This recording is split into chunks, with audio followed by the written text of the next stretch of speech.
I'll speak for myself. That's why I feel I have the most trouble with right now is... Nah, I'm not gonna lie. Turkey has Turkey فإن لم تفعلوا ولن تفعلوا فاتقوا النار التي وقودها الناس والحجارة أعدت للكافرين وبشر الذين آمنوا وعملوا الصالحات أن لهم جنات تجري من تحتها الأنهار كلما رزقوا منها من ثمرة رزقا قالوا هذا الذي رزقنا من قبل وأتوا به متشابها ولهم فيها أزواج أنعمت عليكم وأوفوا بعهدي أوف بعهدكم وإياي فارهبون وآمنوا بما أنزلت مصدقا لما معكم ولا يقبل منها شفاعة ولا يقبل منها عدل ولا هم ينصرون. So I went to Mauritania and I memorized and I got to, alhamdulillah, 20 juz. And now my whole goal while I'm outside of Mauritania is to just revise everything. So I don't focus on any new revision right now, just revise. And what we plan to do next time is go on another 3-month Qur'an sprint and finish off inshallah. Assalamu alaikum wa rahmatullah. Hayyak Allah, hermano. Wa rahmatullahi wa barakatuh. Faddal. How you doing, brother? Alhamdulillah, bro. Yeah, so. What are you doing, bro? Alhamdulillah, I was just talking about revision, the Qur'an, and how we just went on this Qur'an sprint in Mauritania, me, brother Muhammad Andalusi, and now all I'm focused on is revising, not memorizing anything new.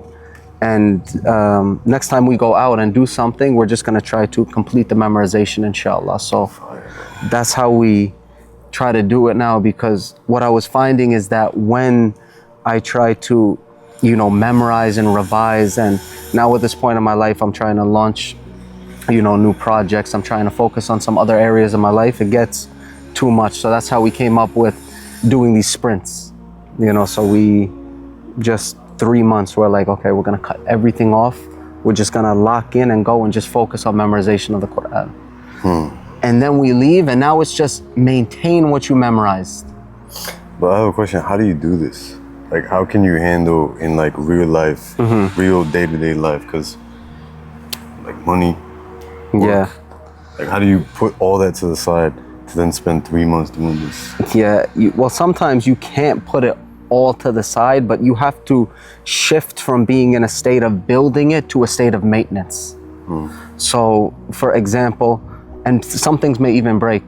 Brother Muhammad, he was telling us that when he came, he's like, to be honest, I was letting things break in my business for this specifically for this mission, and when I finish, I'm just gonna do damage control and fix things up again. You're just able to do that, and then when you go back and just go all in again, some other areas of your life, you go into maintenance. Like fitness, for example. We was going to the gym in Mauritania, but not too much for maintenance. Let me ask you, how would you feel if, every time your mother spoke to you, she spoke to you in a language that you didn't understand and somebody had to be there translating? Oh, so. Bro, so what about your Rabb, your Lord, the creator of the world, who's communicating with you, telling you things?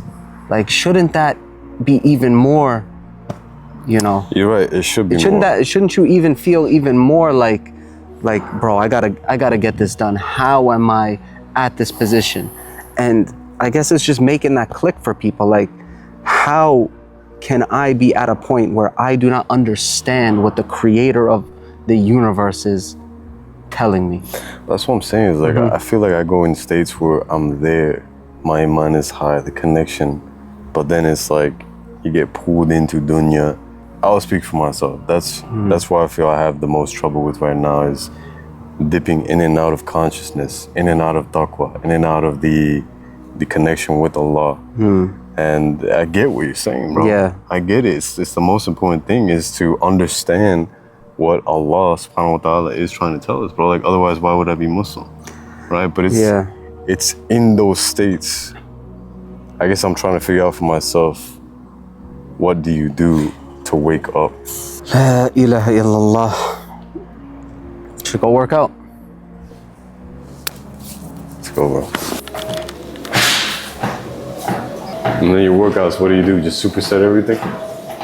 superset everything or just do regular 3 sets and just, the only warm up I'll do is when I go in is I'll do like 20 reps with the barbell itself. That's my warm up. Why don't you do the same thing that the rehab therapist was telling you? You're damn right, bro. This man talking about wasting time. We saving time, bro. What you mean? Yo, let me get the nice one.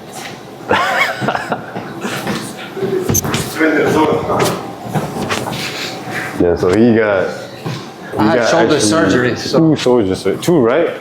I had not 2. I had shoulder surgery, then it popped out again after, and then I never got surgery again after that. But you don't need it again. You just need to like get it. No, range of motion again. Yeah. I gotta do something.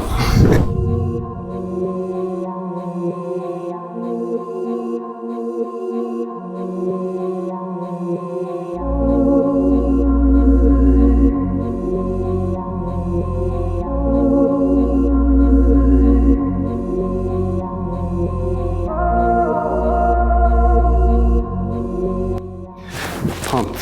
I think it was the warm-up. The treadmill, bro.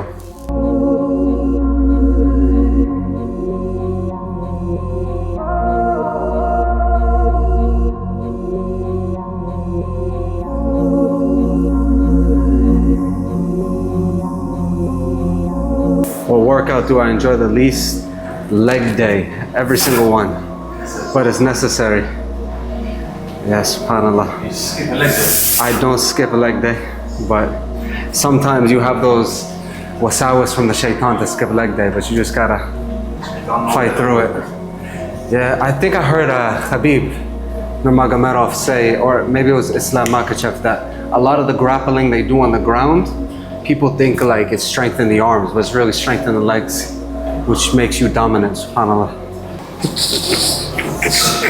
No. So you know how some people get like a bucket with rice? Yeah. And they like move their hands like this? Like the forearm. You know the wrestlers? Yeah. The arm wrestlers? Yeah. They be doing that, so they get the rice bucket and they go like that. So if you don't have a rice bucket, you get a towel like this and you start rolling it up, rolling it down. Has the same effect. Bro, literally no excuse to not work out. Bro, if you don't have a gym, you gotta use whatever you got. It's like the people when they go to prison. Yeah. They be doing calisthenics, towels. Alhamdulillah. We gotta pray, inshallah, and then do a little work. Go link up with some brothers, eat, inshallah. Go see maybe my man Sulaiman at the juice bar. Head to the masjid, head to Central for Asr, inshallah.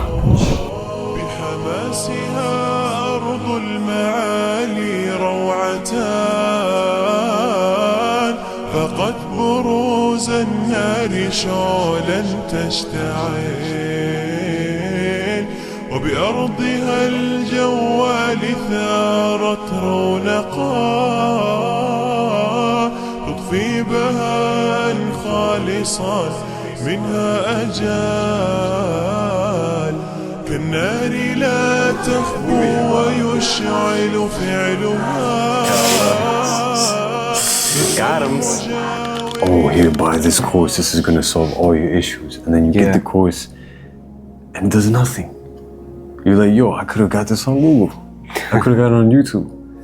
Right? So the whole point is to not bring them down that same path, which is not what we were trying to do either.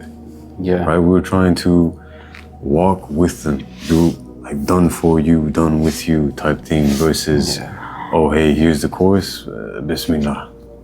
Yeah, I think and oftentimes the biggest problem isn't that the course cannot get them to where they need to go, it's that they need that also sense of accountability and, you know, people who are gonna be there to push them, to be honest. Bro, call it what it is. People want people To do things for them? Exactly, to hold their hands throughout this process.